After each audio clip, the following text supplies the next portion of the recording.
لکھنؤ کا ایک اسٹوڈنٹ جو CBSE بورڈ کے کسی اسکول میں پڑھ رہا تھا، ایک دن اس کی طبیعت خراب ہو گئی۔ اس نے اردو زبان میں ایک اپلیکیشن لکھا اور لکھ کر کے کلاس ٹیچر صاحب کے ہاں بھیج دیا۔ کلاس ٹیچر جو کہ اردو زبان سے اچھی طرح واقف نہیں تھے، انہوں نے جب اپلیکیشن دیکھا تو انہیں لگا کہ اسٹوڈنٹ نے ان کے ہاں کوئی غزل لکھ کر کے بھیجی ہے۔ انہوں نے فوراً اسٹوڈنٹ کے گارجین کو فون کیا اور فون کر کے انہیں مبارکباد دی کہ آپ کے بچے نے بڑی اچھی غزل لکھی ہے، میں چاہتا ہوں کہ یہ غزل اسکول کی میگزین میں پبلشڈ ہو۔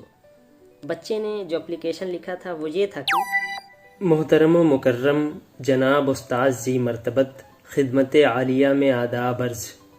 موضوع اجازت نامہ برائے تعطیل، علت طبیعت علیل، جناب من امید کرتے ہیں ہم آپ ہوں گے خوش و خرم، خدا صدا پلائے آپ کو جام جم، بندہ پرور بادب و احترام خدمت عالیہ میں ناچیز لب کشائی کی جسارت کرتا ہے،